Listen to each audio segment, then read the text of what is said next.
की गोपीचंद पडळकर यांनी किंवा दुधामध्ये भेसळ कशी होते, 2-3 प्रकारची त्यांनी भेसळ दाखवली. हे बघा म्हणजे 10 रुपयाचं ओतलं केमिकल.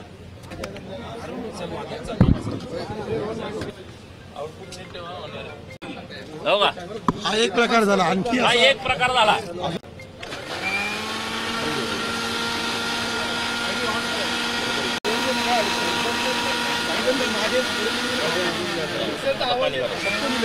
आता हे मिश्रण तयार झालं. आता हे पाणी आहे. 1 लिटर पाणी टाकायचं आहे. आता इथं जरा साधन सामुग्री कमी आहे ना प्रोटेक्शन मुळे.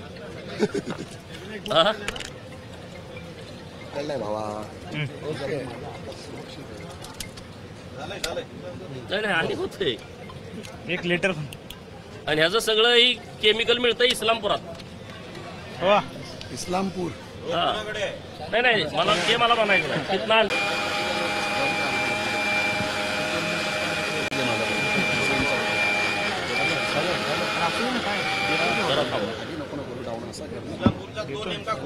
बघा. ते नंतर तुम्ही चेक करा. हा विषय राजकारणाचा नाही, हा अतिशय गंभीर विषय आहे. लोकांच्या जीवनाशी सगळी लोक खेळतायत. हे पावडर टाकली का SNF वाढतोय आणि हे केमिकल कुठल्याही टेस्टमध्ये त्यांना सापडत नाही. आणि एकदा फिरवा. आता एक तिप्पट तयार झालं. तिप्पट चौपट म्हणजे 1 रुपयाची वस्तू 4 रुपयाची झाली. एका टँकरचे 3 टँकर करतात. हे किती? एका टँकरचे 3 टँकर. बघा वाच घेऊन बघा तुम्ही. फेस कसा आलाय बघायला. म्हणजे आता मच्छीच्या कासंनं धार काढल्यासारखं दूध आहे ते बघा ना. आता हे भेसळीचं प्रमाण फक्त दुधामध्येच नाही तर प्रत्येक पदार्थामध्ये भेसळीचं प्रमाण आहे. ही सगळी रसायनं आपल्या सामान्य माणसाच्या पोटामध्ये जात आहेत, आहारामध्ये रोजच्या जात आहेत. आणि त्याच्यामुळं लोकांचे किडनी फेल्युअर आणि लिव्हर फेल्युअरचे मोठे आजार बळावत आहेत. कॅन्सरचे आजार बळावत आहेत. म्हणजे या ठिकाणी सामान्य माणूस खाण्यासाठी संघर्ष करतोय, जगण्यासाठी संघर्ष करतोय. त्या लोकांना तुमची सत्ता नकोय, तुमचं पैसा नकोय, संपत्ती नकोय. आणि मग अशा परिस्थितीमध्ये एकूण सगळा समाज असताना त्यांच्या आरोग्याचा प्रश्न सरकार स्तरावरती चर्चेला जात नाही किंवा त्याकडे लक्ष दिलं जात नाही. आता यामध्ये जर पाहिलं तर ज्या दूध भेसळीच्या घटना आहेत त्या वारंवार उघड झालेल्या आहेत.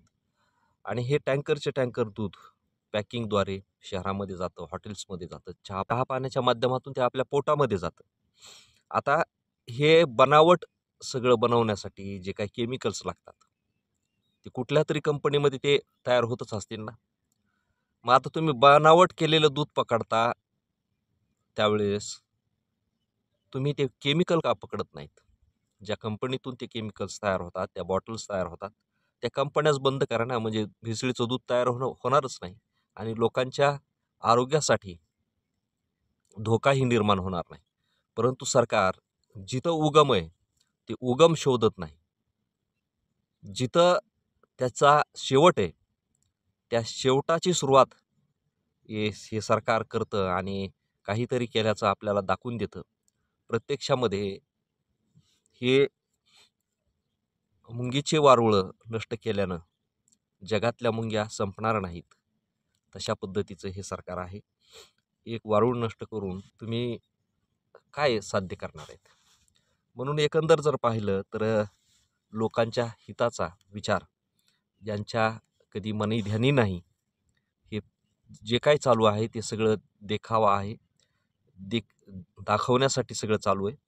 आणि अशा परिस्थितीमध्ये आपण सगळे जगत आहोत.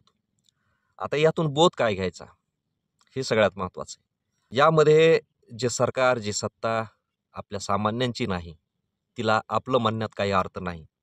त्या सत्तेतील, त्या पक्षाला आपला पक्ष म्हणण्यात अर्थ नाही. तो नेता आपला कधीच असू शकत नाही. मुळामध्ये गरिबांचा धर्म वेगळा असतो आणि श्रीमंतांचा, पैशावाल्यांचा धर्म वेगळा असतो.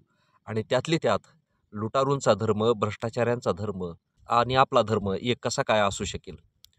आणि त्यामुळं ही माणुसकी विसरलेली माणसं ही कधीच आपले नसतात आणि मग त्यांना सत्तेत बसवण्यासाठी, त्यांना चांगलं मानण्यासाठी ज्या आपणच पुन्हा इलेक्शनच्या वेळेस त्यांना पुन्हा निवडून देतो, हे जोपर्यंत बंद होणार नाही तोपर्यंत आपली हेळसांड ही चालूच राहणार आहे.